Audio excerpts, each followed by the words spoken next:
Good evening, everyone. Welcome to the special meeting for November 24th. Please rise for the pledge.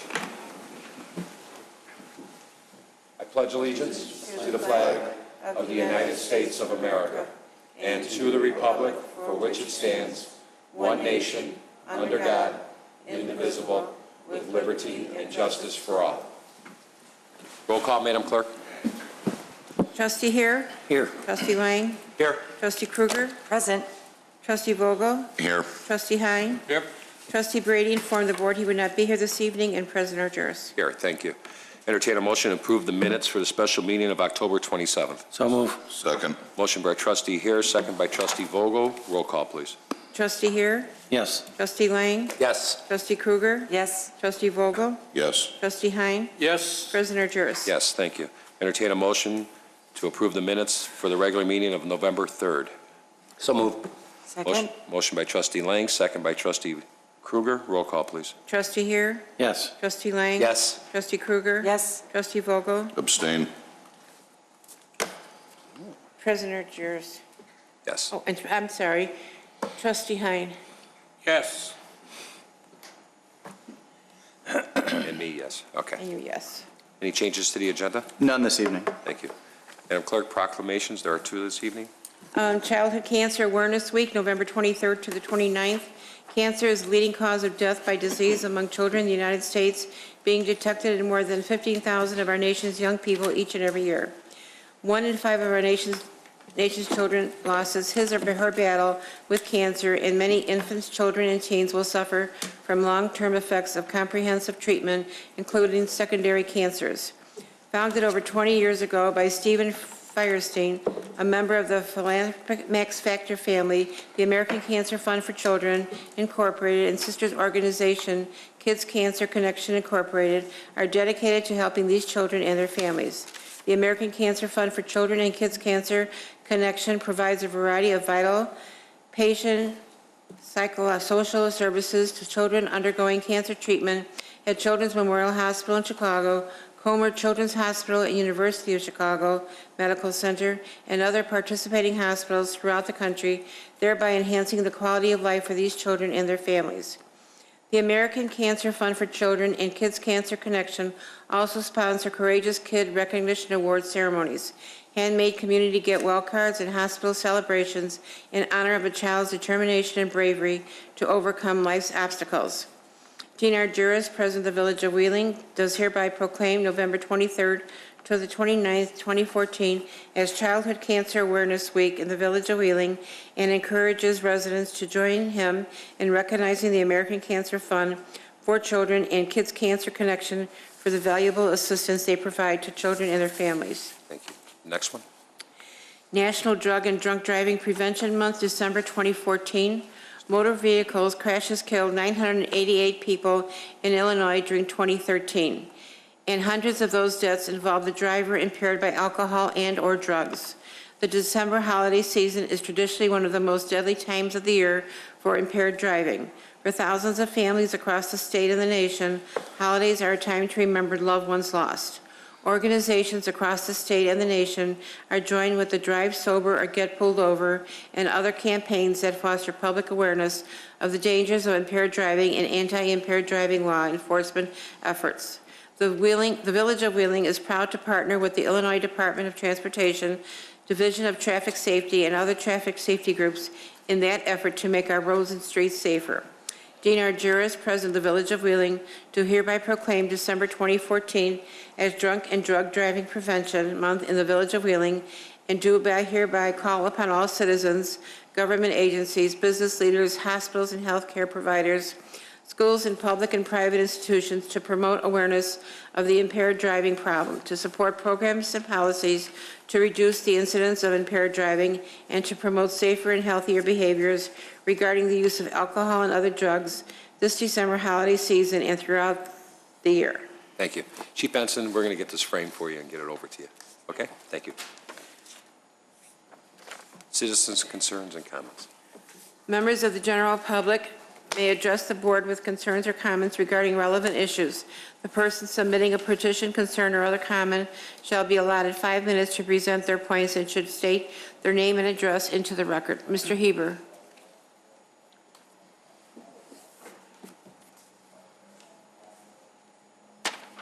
Good evening. My name is George Heber. I reside at 237 Cindy Lane, 54-year resident. I'd like to speak first about the blood drive we had in November here.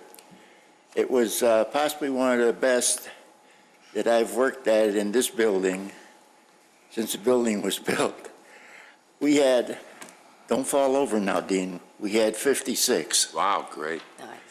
56 people that showed up. When I first pulled into the parking lot here, they were holding that, was a disaster thing, implementations. And I figured, oh God, this is gonna be terrible. There's no place for anybody to park. I ended up way in Timbuktu. I got back there and they started coming in and they just kept on coming. I don't know how many deferrals we had, but we did have 56 units of blood. So that's 166 lives that could have saved. That could have been saved. It could be less because if sometimes they break into plasmas, you know. But it was the best that I've seen. And Beverly, I hope she was satisfied with us. And I'd like to, another thing that I'm sure you all know that President Argyris' mother-in-law died. I didn't know her too well. Just a few times I met her. But she was a wonderful woman. Thanks, George. I thank you for everything. Thank you. Thank the board. And thanks to the Board of Health Commission and Bev and for everything you do, George. You're always there. Anybody else? That's it. No, that's it. Thank you. Thank you. Staff reports. Director Weezer. Good evening. I have two reports this evening. The first is the Wheeling Senior Citizens need you. We're in need of caring volunteers in the Wheeling community to shovel the personal walks and driveways of the neediest Wheeling senior residents. Every year, the Senior Center receives requests from older residents looking for resources to help them with their driveways and paths to their home in the winter. The volunteer snow removal program is designed to help those elderly disabled residents with limited means and few, if any, family members in the area. Volunteers from the community will be assigned to a senior or disabled resident in the village and will clear the snow within 24 hours of a 3-inch snowfall. If you're interested in helping your community in this winter and spreading a bit of warm cheer, please contact the Wheeling Pavilion Senior Center at 847-459-2670. Thanks, Sherry. Assistant Public Works Director Christine Bazier. Thank you.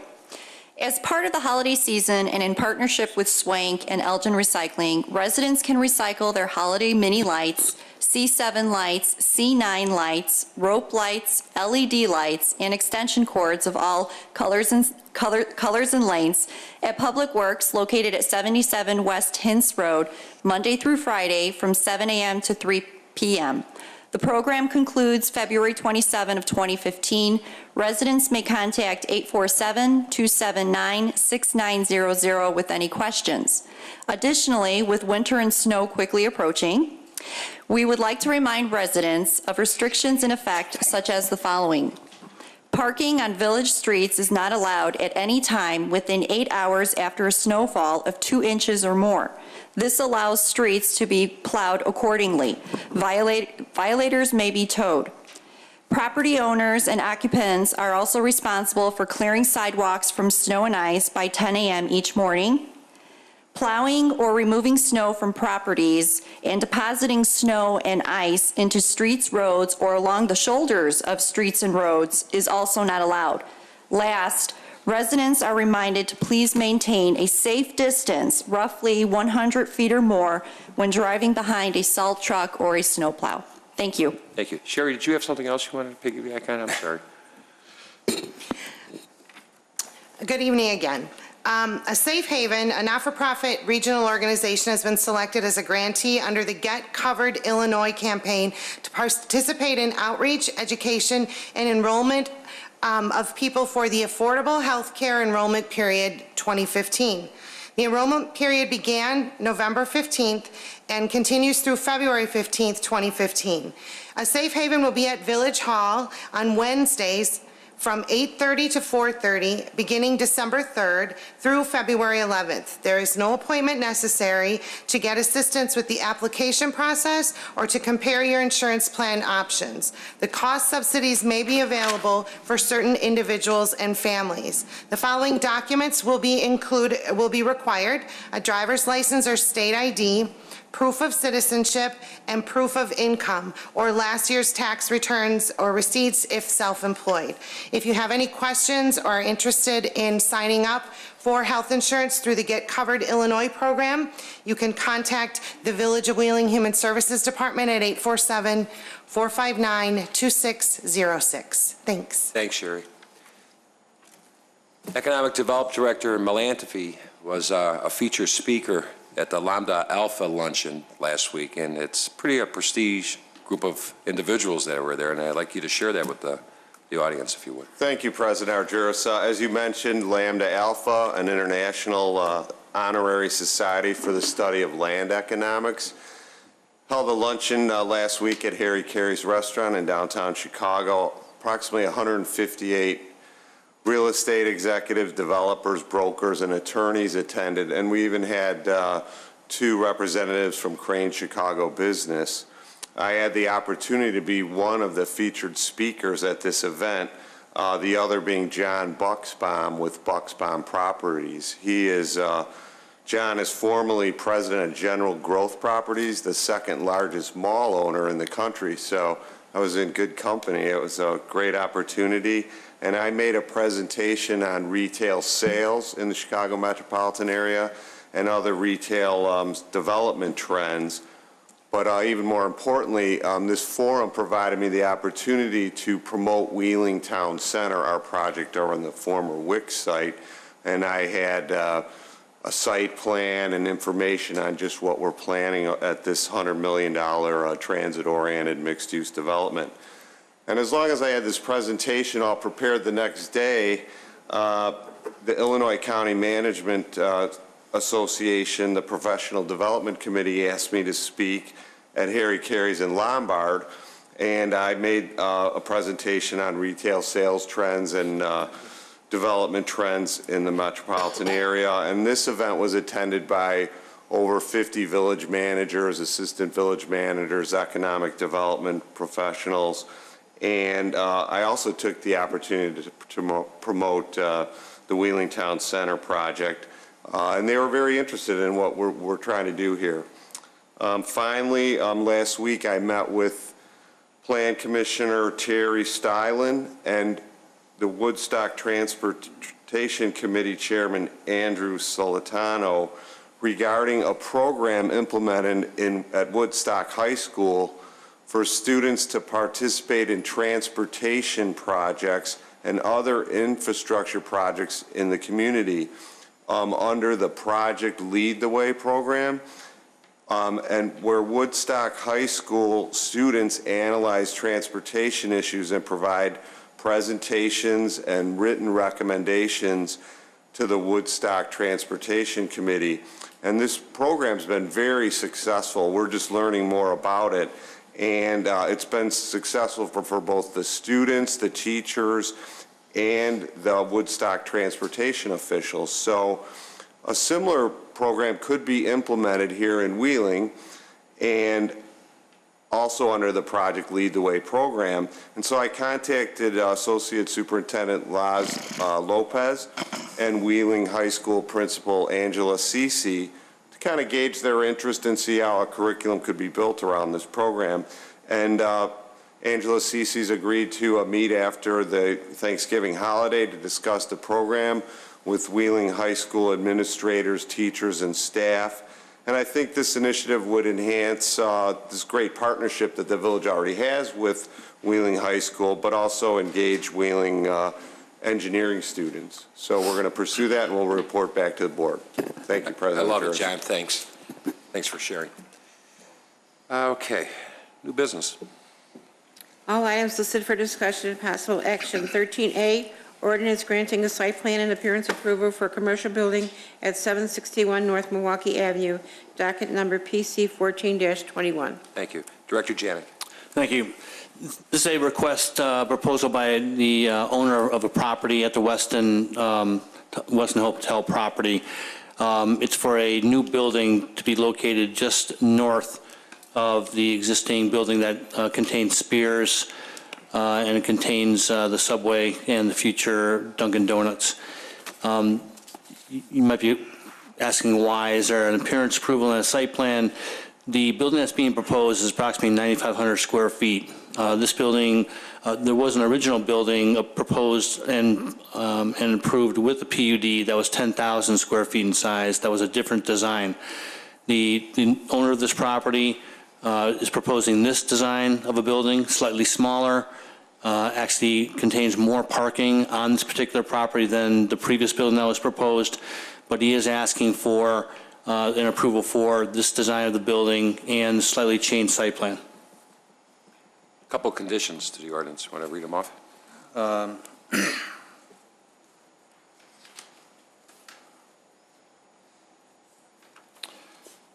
believe that there's just one condition, that the cement fiber board be installed at a minimum thickness of 5/16 of an inch. Okay. Something about the landscaping on the eastern islands or something?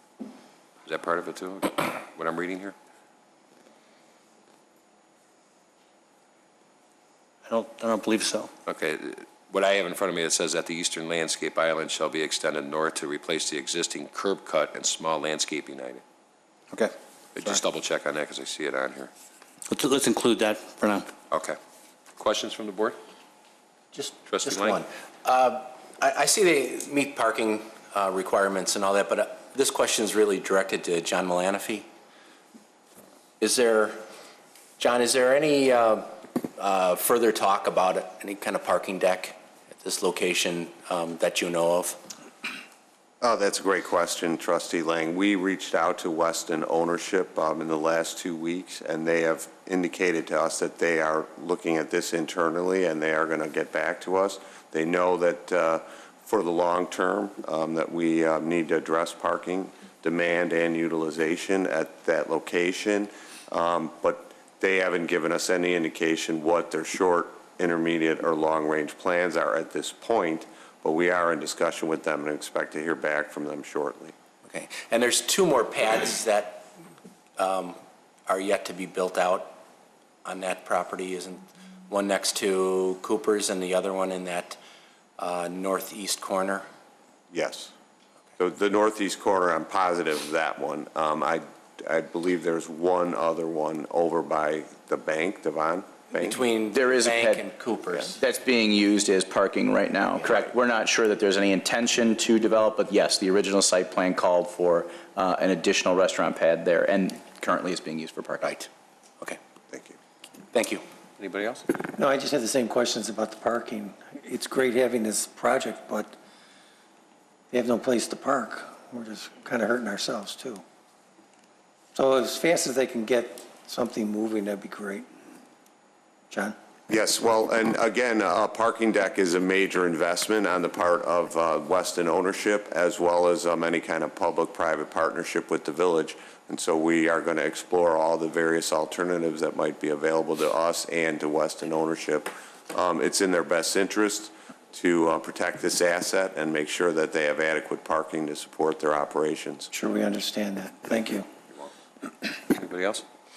So Yeah, go ahead. No, I just wanted to make a comment. You know, when the PUD was approved 12 years ago, 11 years ago, 968 parking spaces. This is a good problem we have over there, that all those parking spaces are being used. Yeah. With those pads being developed originally, and, you know, according to what we had approved back then, it was a good fit. Now we have a problem. It's a great problem, and you know what? And they're recognizing the problem themselves. So, and I read the staff report, and I know you're meeting with these guys hard, and it's good. So with that, I'll entertain a motion. So move. Second.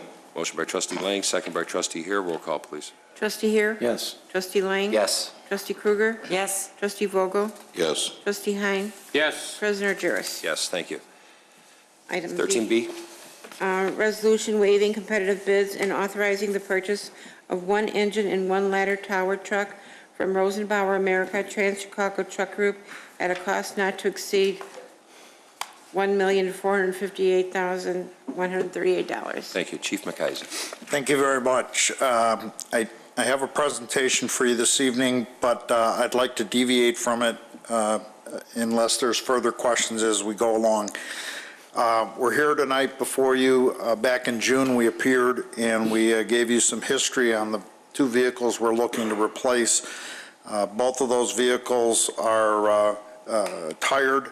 Our Public Works Department has done an outstanding job of keeping them on the road. The ladder truck has today over 285,000 miles on it of equivalent road miles, and the pumper has over 400,000 of equivalent road miles. The ladder truck is approaching 22 years of age, and the pumper is approaching 13 years of age.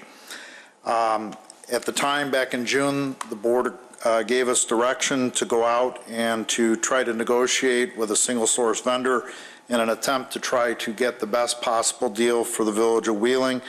I can assure you, tonight we come before you with an outstanding purchase option available to you, thanks to the efforts of the members of my department who worked on this project, who did a lot of behind-the-scenes work. We've actually gone so far as to look at demonstration vehicles. We've gone so far as to actually use leveraged buying power through the Miami-Dade, Florida Fire Department to use as a price option.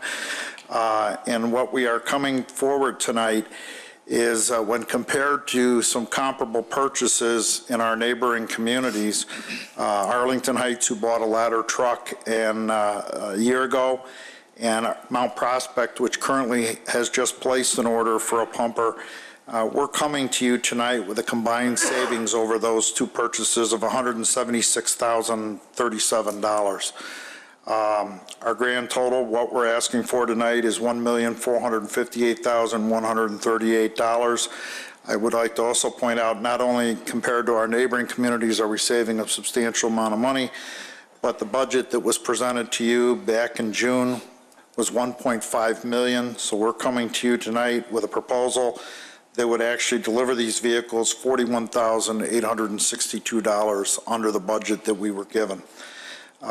If you approve these vehicles tonight, the order would be placed shortly, and we would anticipate delivery of these vehicles approximately 12 months from now.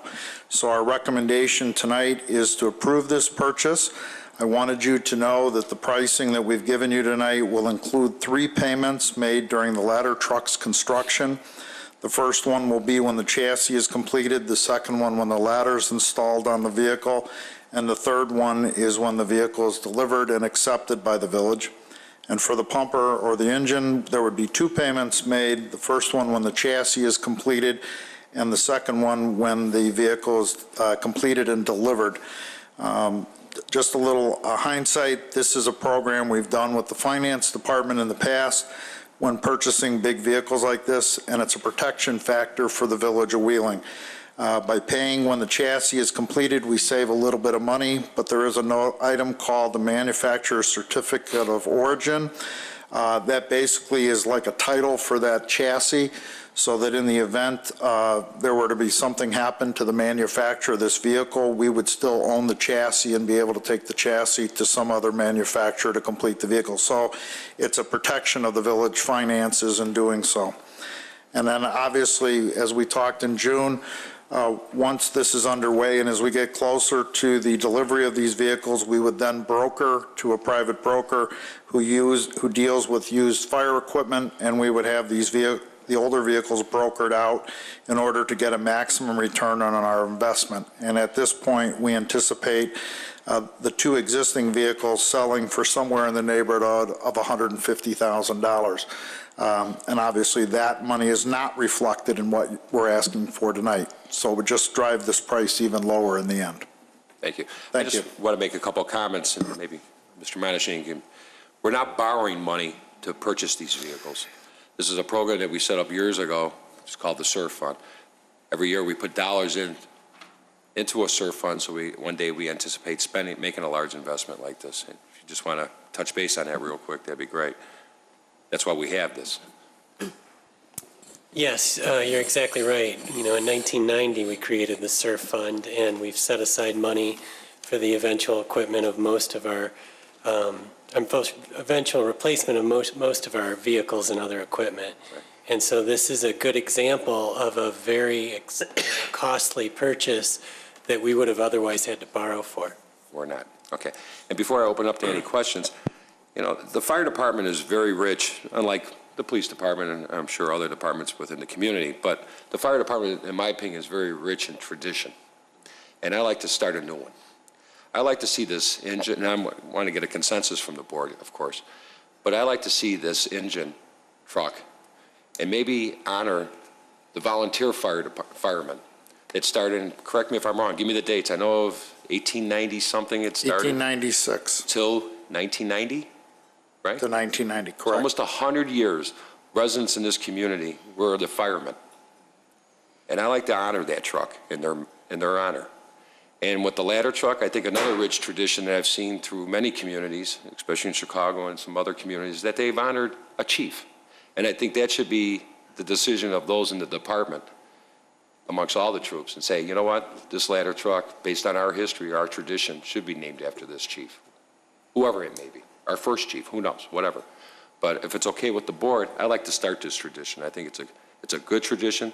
There are many, matter of fact, Mr. Hine was a volunteer fireman. Mr. Stavros was a volunteer fireman. So there's a lot of people still in this community that work. And you know what? And I think that's something, a long-standing history, that we should honor those that gave their time and cared about this community back then.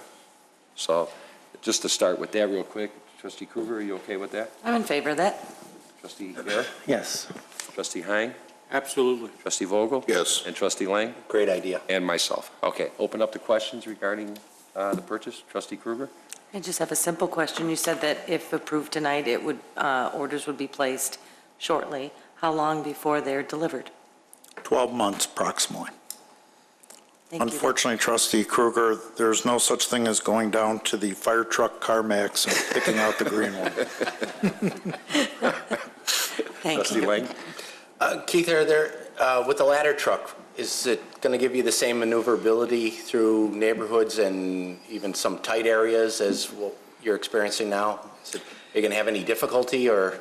It'll be about the same. The only difference with today's technology is the truck we have now is a midship mount ladder, meaning the turntable, the central part is in the center of the truck. Today they're built at the rear of the truck because it gives a little more usability of that ladder assembly when needed.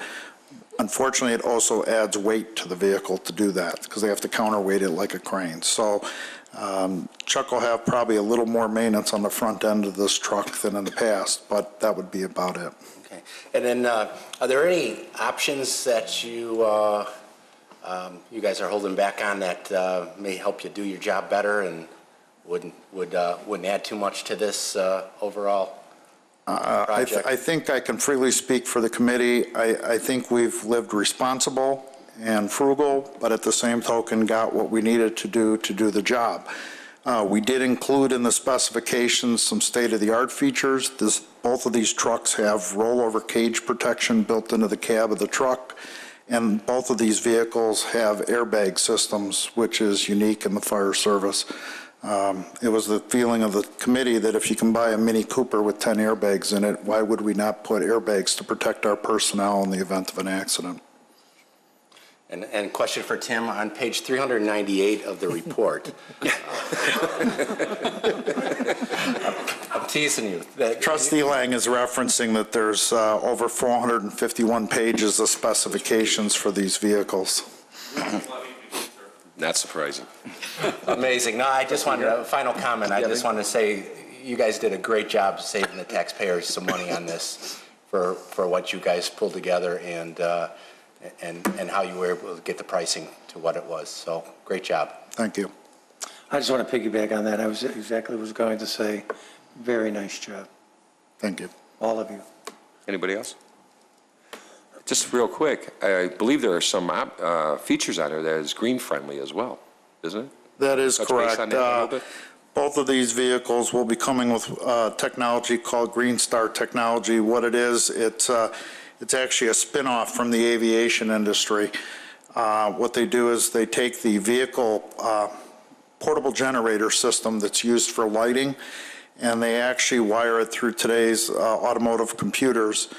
And what it does is when the vehicle is idling for a few minutes, what it will do is it automatically shuts down the vehicle's main diesel engine, and the small generator kicks in and powers the emergency lights and the HVAC or ventilation system in the cab. So it keeps our paramedic supplies cool in the summer, warm in the winter, and it reduces our idle time emissions and our fuel consumption by up to 60%. Great. That's good. There's nothing else. I entertain a motion. So moved. Second. Motion by trustee Lang, second by trustee Hare. Roll call, please. Trustee Heer? Yes. Trustee Lang? Yes. Trustee Krueger? Yes. Trustee Vogel? Yes. Trustee Hein? Yes. Prisoner Juris? Yes. On behalf of the committee, I'd like to thank all of you. Thank you. And thank you, Mr. Spratt, for keeping the old ones going for a long time. We appreciate it. Don't worry. 13C. Resolution accepting a proposal from Standard Equipment Company of Chicago, Illinois for the purchase of a sewer camera inspection unit at a cost not to exceed $99,877. Thank you. Assistant Public Works Director Bajer.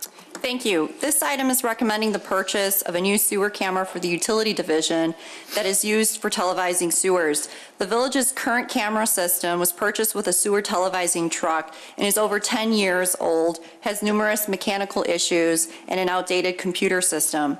The new camera system proposed to you today, which was bid through the National Joint Powers Alliance, is smaller, steerable, can raise and lower in pipes automatically, televise in reverse, and includes a brand-new computer system that allows data to be stored on a disk or a USB.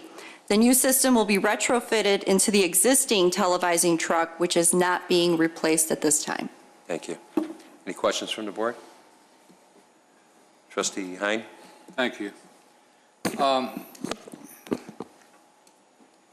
This piece of equipment is very essential to the workings of our public works and our sewer department.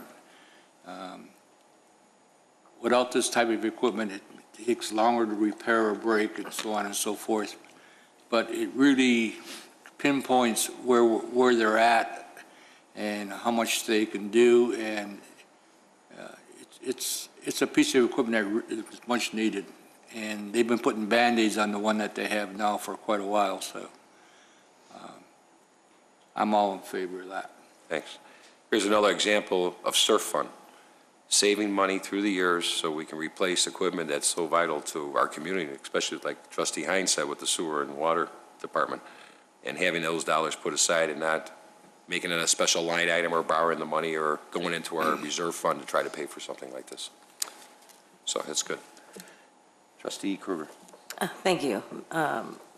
My question is probably more about the old camera, the one that we're trying to replace.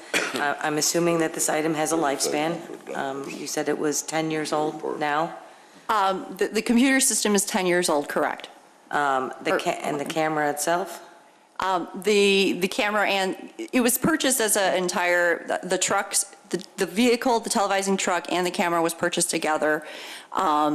And the computer system itself is about, I want to say 11 years old. And that's all dependent because computer systems come and go, the amount of time you use it and so forth. And I mean, right now, we're not even sure we can get some of the parts for the computer system. They may be obsolete at this point. So my question would then be, is it up for replacement now, or are we getting it now because it's been broken for so long? We're requesting it to be replaced currently now because we've been, like Trustee Hein had said, we've been putting a Band-Aid on it. And at this point, it is working condition, but it is not recording data or filming anything. The packet material said that it had been down for like 6 months in 2013. Correct. So just out of curiosity, how does the work get done if you don't have a camera? I can refer that over to our superintendent. When the camera system is down for a long period of time, we get a loaner. So we either get a loaner to do the work or we have to outsource the televising, depending on the size of the pipe. Great. Since you mentioned the word outsourcing, and I hate to bring that up, but it has been tossed around quite a bit, is this not a task that outsourcing could solve? In my For opinion, less than purchasing a new one? in my opinion, outsourcing sewer televising wouldn't be cost effective. This past year, we hired the RJN group to do flow monitoring for the village. And in that study, they identified areas of our sewer system that are leaking. The next step would be to televise that basin where the leaking is occurring.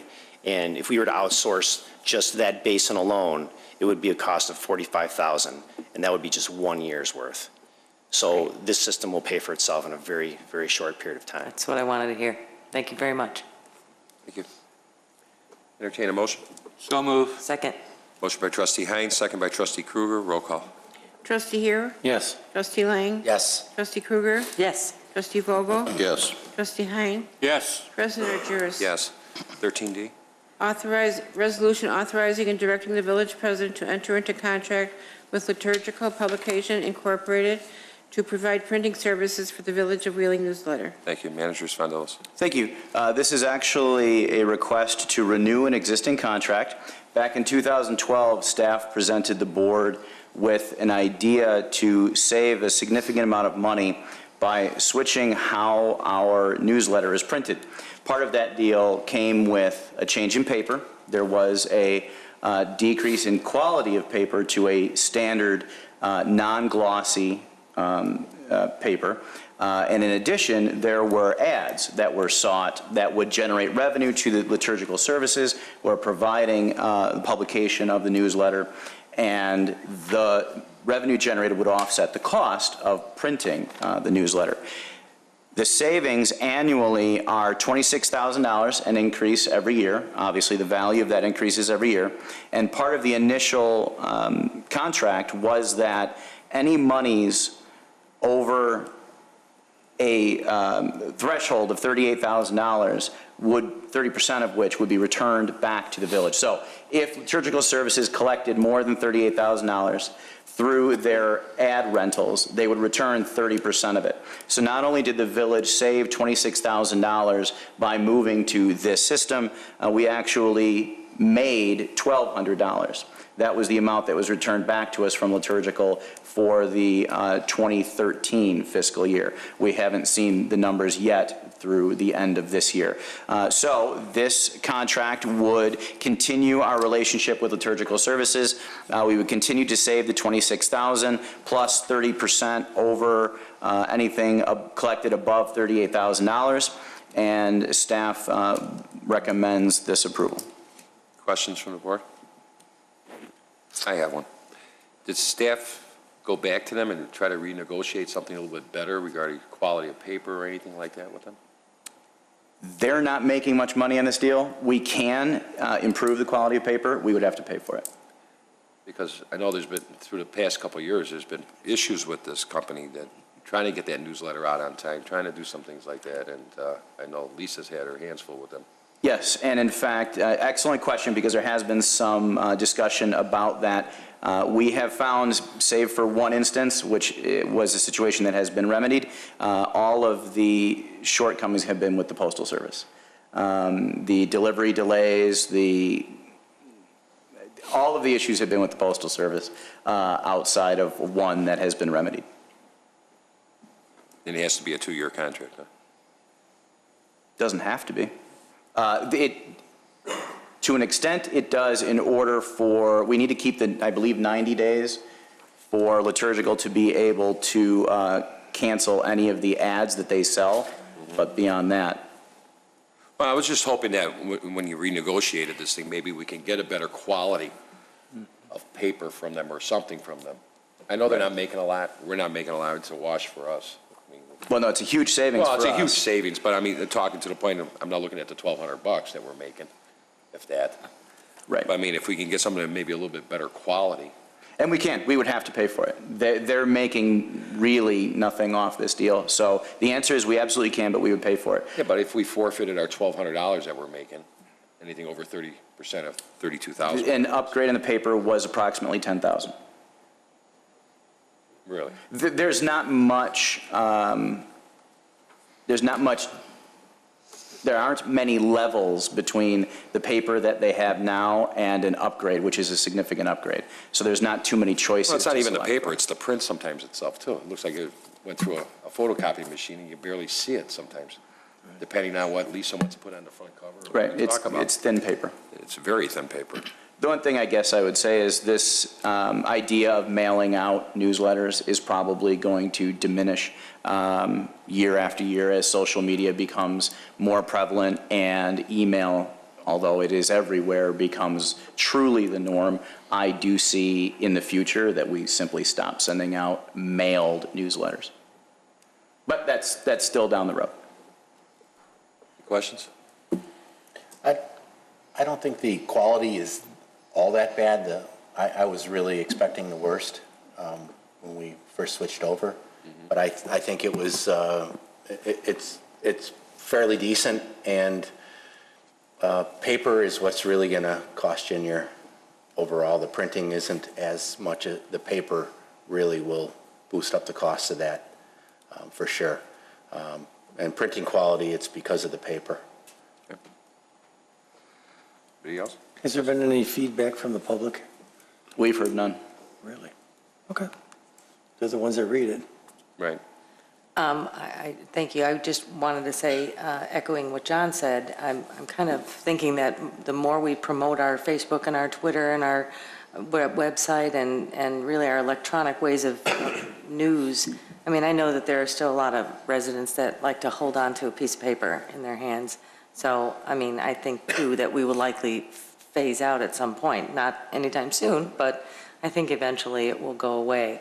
But my question was going to be, color also makes a difference. Not that I'm suggesting that we go to a black and white format, because I do think that that helps the newsletter pop. So if we have to sacrifice in paper quality for color print, you know, I think that goes a long way. I could certainly see what the cost is and bring that back to you. Possible? Because I can't give any input. I don't know the answer. Okay. Okay. Entertain a motion to approve, and if there's something else, you can always come back and amend it. Sure. So moved. Motion by trustee Vogel. Second. Second by trustee Lang. Roll call. Trustee Here? Yes. Trustee Lang? Yes. Trustee Krueger? Yes. Trustee Vogel? Yes. Trustee Hein? Yes. President Juris? Yes. 13E. Resolution of the corporate authorities to determine the amount of the tax levy for the 2014 tax year. Thank you.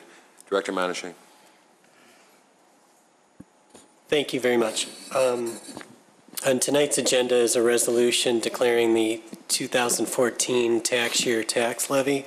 It totals $12,591,683 and reflects the direction given by the village board at their budget workshop meeting on November 8th.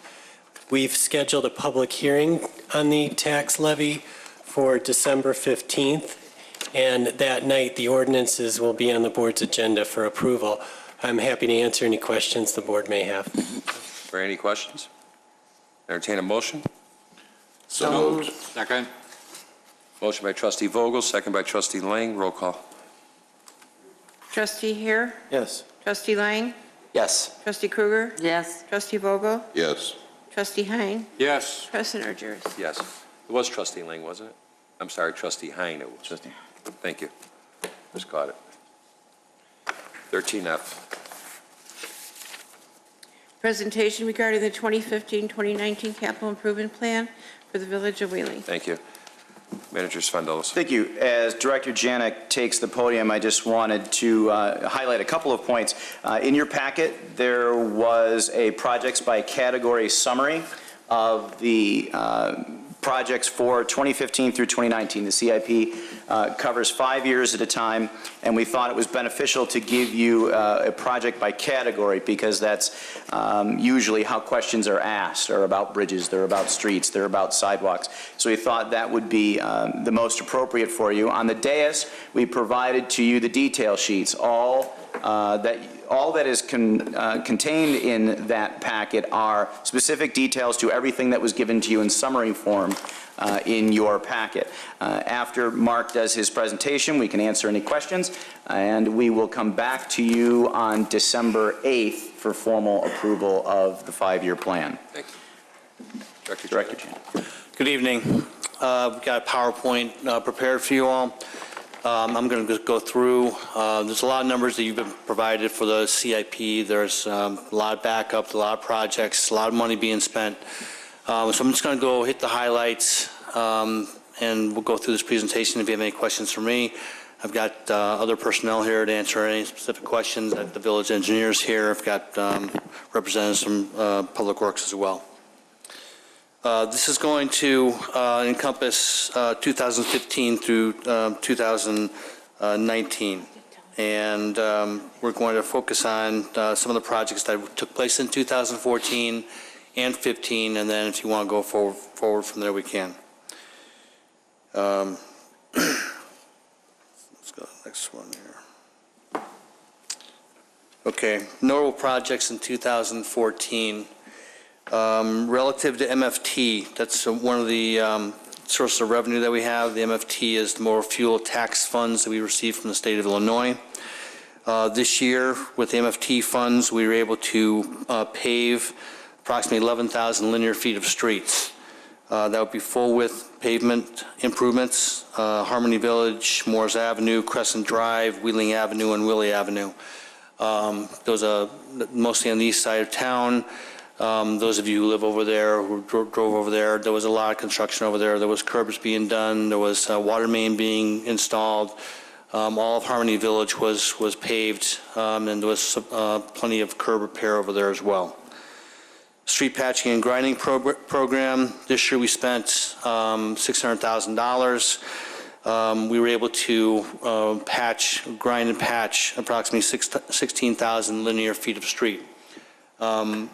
Some of the street was full width. You might have seen the improvement over on Strong Street, East Strong Street. That was a full width improvement.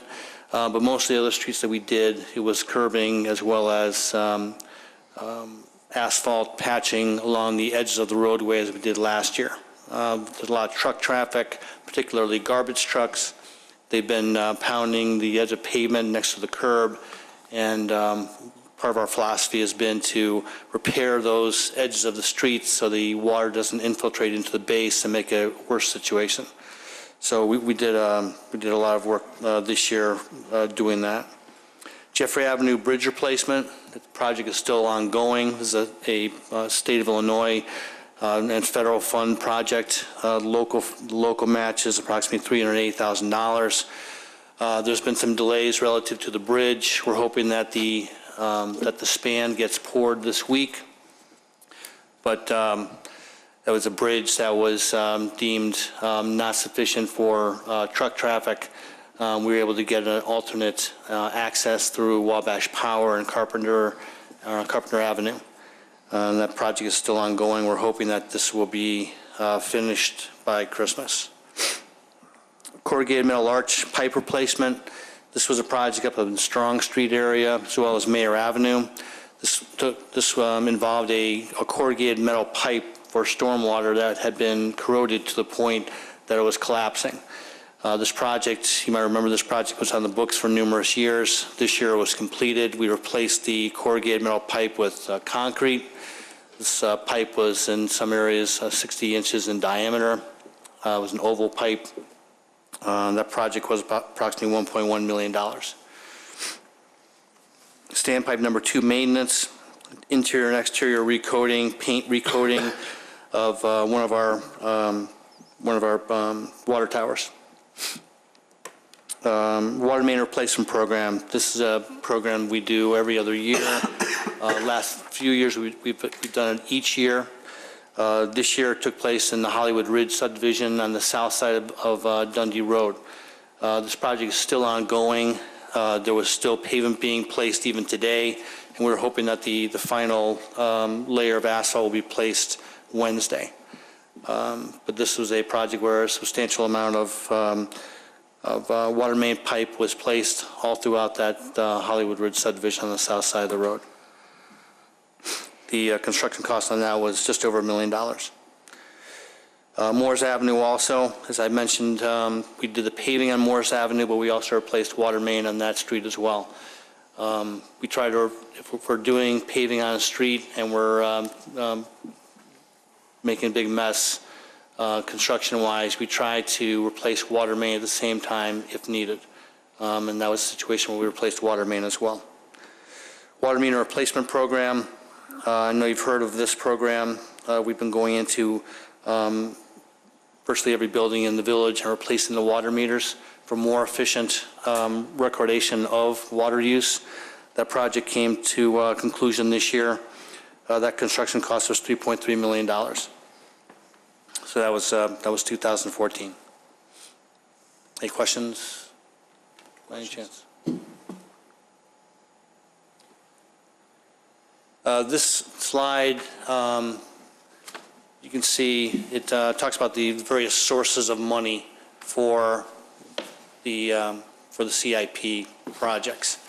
Motor fuel tax fund, that's virtually all road improvement funding, tax incremental financing funds, capital projects funds, and then the water and sewer fund. As you can see, some of these funds do pay salaries to individuals and consulting costs, and then there are some commodities that are also purchased. For instance, in the motor fuel tax fund, $193,000 in commodities, virtually all of that is salt. So these various funding mechanisms, various projects come out of them, but there's basically 4 different areas where the CIP uses funds. 2015, we have infrastructure and non-infrastructure projects, just like we do every year. I'm going to go through some of the 2015 projects. The slide shows we do sidewalk repairs every year. We both replace concrete, and we also do have a grinding program where instead of replacing the entire square of concrete or squares of concrete, we come in and have a company grind down edges of the concrete instead of doing replacement. This budgeted amount will be for both. New public sidewalk.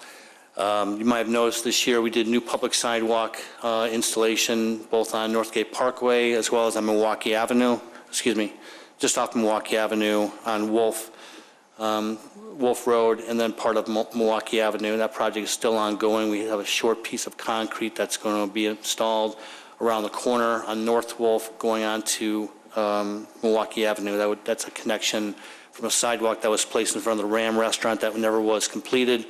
Once this project is complete, we will have pedestrian signal improvements so that pedestrians can cross over to and from the Weston property, as well as connect the sidewalk to Wolf Court. Next year, we're not sure exactly where we're going to be doing infrastructure or the sidewalk improvement, but we're considering Milwaukee Avenue, particularly south from Hintz Road. But we're still considering where we're going to be spending that money.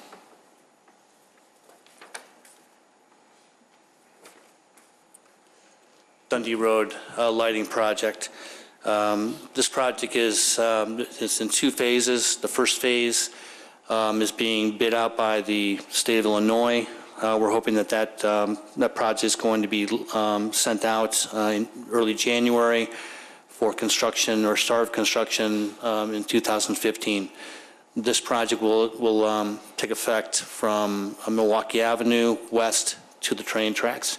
The idea is to install streetlights from Milwaukee Avenue all the way to the west boundary of the village. Like I said, it'll be in 2 phases. Mr. President? Yes. May I? Are those going to be freestanding posts, or are they going to be attached to the utility pole? No, these will be freestanding poles. They will match the poles that were used on Milwaukee Avenue. Okay. We got a grant for that too, didn't we? That's correct. This is an 80-20 expenditure. So the expenditure is $294 our share. That's correct. And the grant was for how much? I believe it's approximately $1 million for the stretch.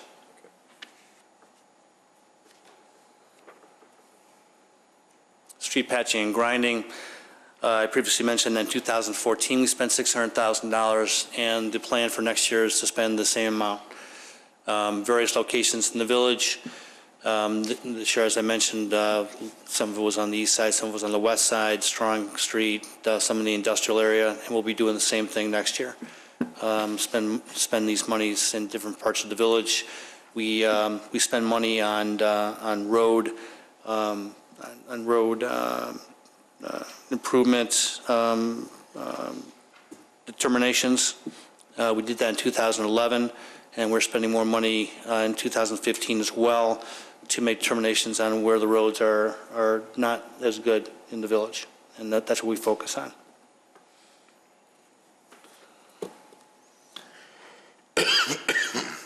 Tree planting, we spend money on new trees every year.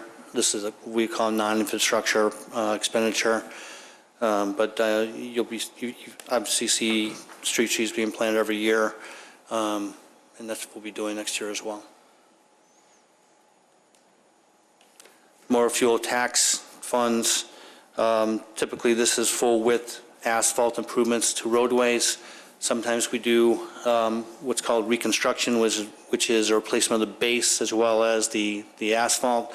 We do soil borings to test the base, and we're trying to replace as little base as possible because that's when it gets real expensive.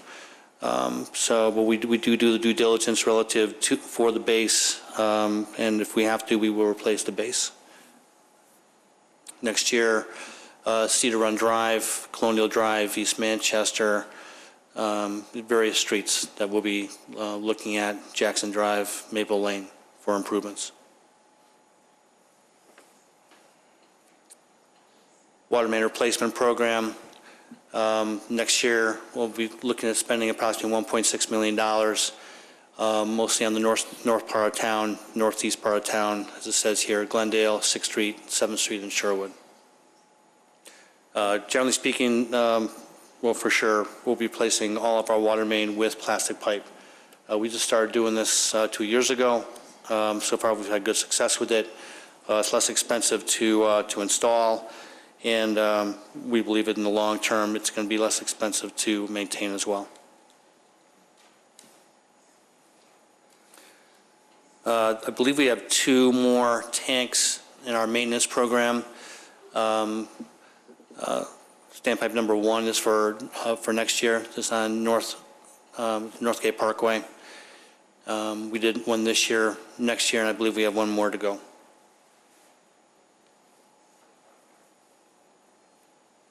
And then we have projects 2016 through 2019.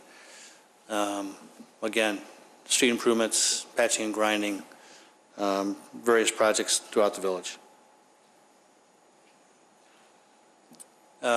We have lists of projects, lists of road improvement projects for 2016 through 2017 as well.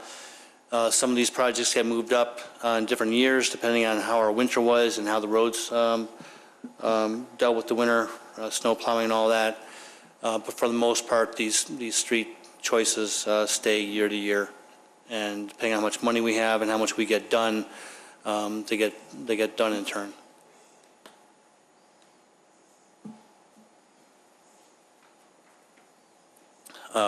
Reconstruction of Lake Cook Road is going to take place hopefully starting in 2016. The main cost to the village relative to that will be street lighting as well. There was a consideration for putting water main into Lake Cook Road. We've determined we don't need to do that, but there will be major costs for street lighting, and we will be getting a grant for that as well, similar to the grant we have for Dundee Road and for the future lights on Wolf Road. It'll be an 80-20 grant, but there still will be substantial funds expended by the village through the CIP for lighting. And that's just not Lake Cook Road. That's Lake Cook Road. That's the Wyland Road extension, which goes all the way to Buffalo Grove Road. And then there are some portions of 83 as well that will be receiving lighting. Henry Road you're talking about, right?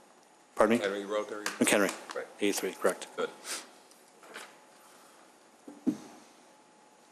And our intent is to continue the patching and grinding program for at least 3-4 years going into the future.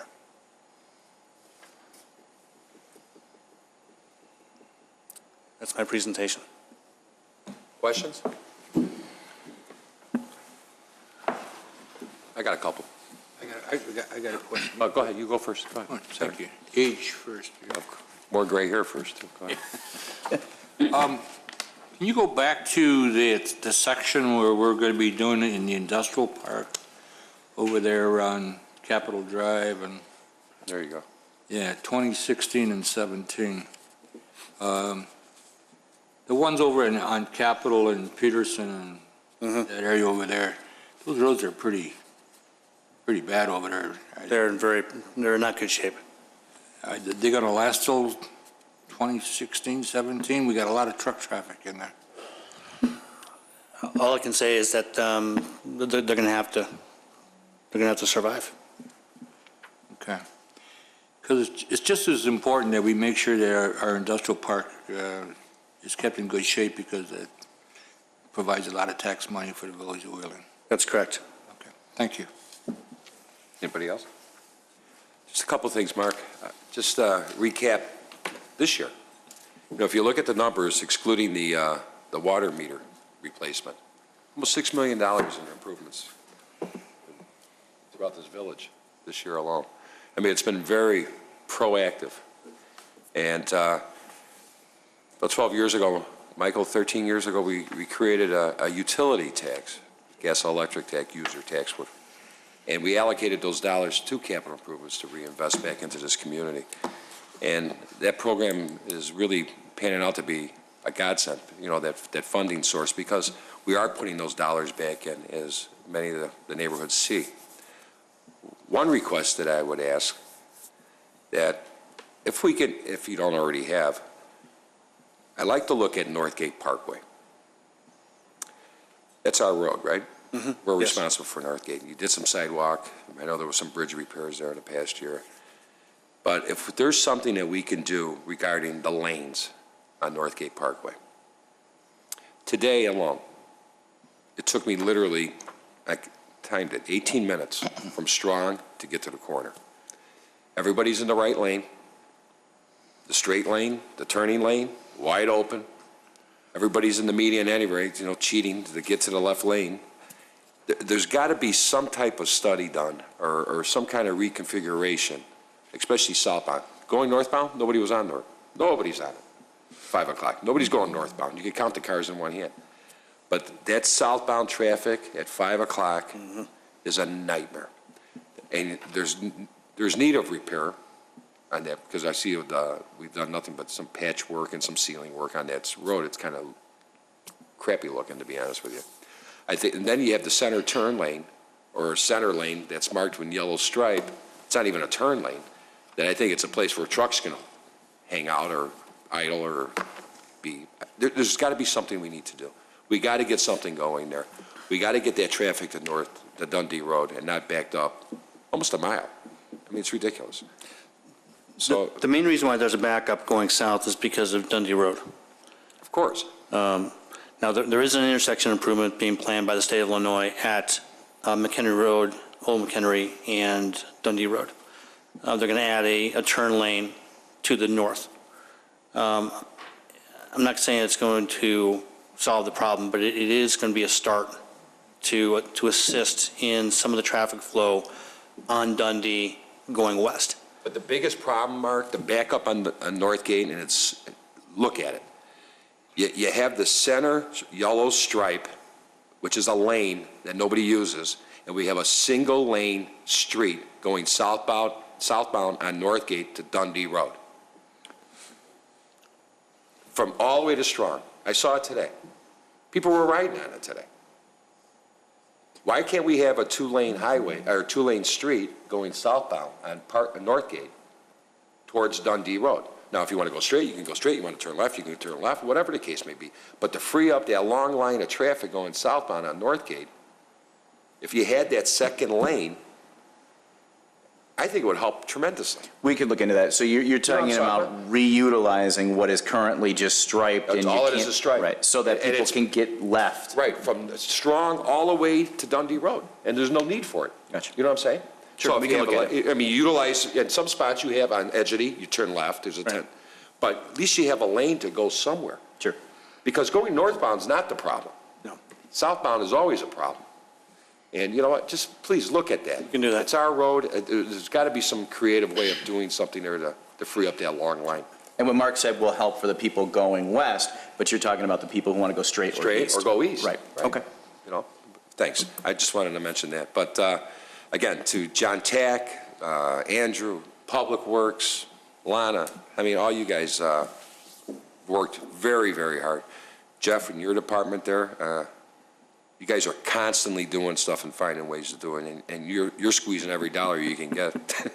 And we laugh about it sometimes, but you're getting the job done, and I appreciate all those guys because you can really see it.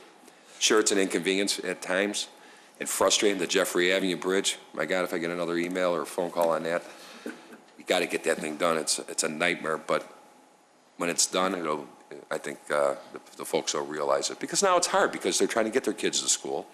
And it's a 2-mile detour to get their kids to school where it's across the street and they can't get there. So let's really expedite that and try to get that finished. We meet with them every week, unfortunately. I know you get the calls. That project is a state of Illinois project, and I can't do a lot like we usually can. I know. But we are there all the time. I know. A number that I should have pointed out in my introduction, I think is a great takeaway for the residents, is that the total value of next year's CIP is just over $11.5 million. I think it's important for everyone to understand the amount of money that's going back into the infrastructure of this community. Hopefully we continue with that philosophy. Any questions from anybody else? Just have one real quick one. Sure. I see we've got money in there for Mavis yet. How long are we going to be obligated to pay those costs? I believe They own the building now, right? No, I believe that the actual sales is in 2016. 16.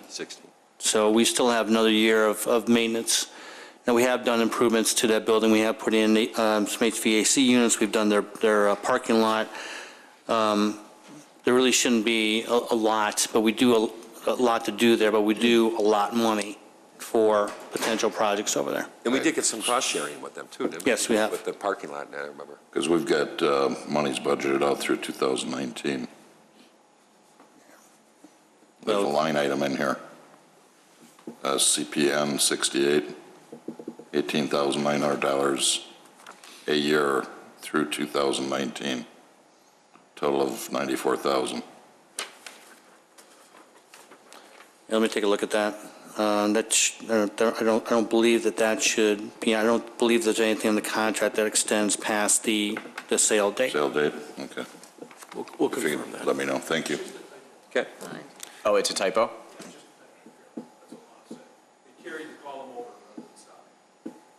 Okay. So I didn't think they made any mistakes, but obviously they do. Thanks. You better go Trustee over Hines the got whole one thing again, Mark. Trustee Hines has some. Excuse me. In the Wheeling Cemetery, I know we don't talk about the cemetery too often, but I've been through there a couple, 3, 4 times in the last couple of months, and it seems like we need to do a little bit of maintenance over there on some of the blacktop that we have over there. Small items, whatever, maybe it doesn't have to be a part of it, see the index here, but there's some work that has to be done in the cemetery, so maybe we can take a look at that. And staff can come up with some suggestions on how to better navigate the cemetery. Correct me if I'm wrong, Christine. I think there's something in the budget with Wheeling Cemetery, if I remember seeing some type of line item in there. We do have a very limited budget for any type of repairs, but I'll look further into it. Okay. Thanks. Okay. Thanks, guys. Official communication, Trustee Kruger. Thank you, Mr. President. I guess because yesterday was the Lights Around Wheeling activity that we all shared, I just thought I would keep that going today and thank everybody who made it happen and who especially came out on such a really bad rainy day. I mean, I know it was 50 degrees and it was wet, but I still think I'm still overwhelmed by how many people came out to enjoy the event. I thought it went well. We cannot control the weather, but we did the best that we could, and I thought that it really went well. So thanks to Public Works. You guys are awesome with everything you did to make it look so nice. And I get to drive past it every day, so I have a constant reminder. And that's really all I have. Thank you. Thank you. Trustee Lang? I'd like to say the same. The event was tremendous yesterday, and everyone involved did a fantastic job with it. And it was really nice to be at. Thanks. Thanks. Trustee Vogel? Same thing, and especially a thank you for inviting Adam to throw the switch. He was excited. He was excited. His mother said he didn't sleep the night before. He got up about 3 or 4 times, checked outside to see if it was light out or not yet. And he was praying for snow also, so that it would come down for us. So again, I think bringing someone in there like that really adds to it. And he's appreciative, and his family said thank you. Since you bring up Adam, I just wanted to let the group know that we found an email from Valerie's mom that said she was sick and therefore couldn't attend. So I just wanted everyone to know that she wasn't present yesterday. Got a little nervous that maybe she was just in the crowd and didn't come up, but she was ill yesterday. So she's okay, but just couldn't make it to the event. So thanks. Trustee here? I also concur with what my colleague said. Adam's watching us out there tonight. Nice job, Adam. But I do want to report that Mary's flashing. Oh, maybe I should stop. That's it.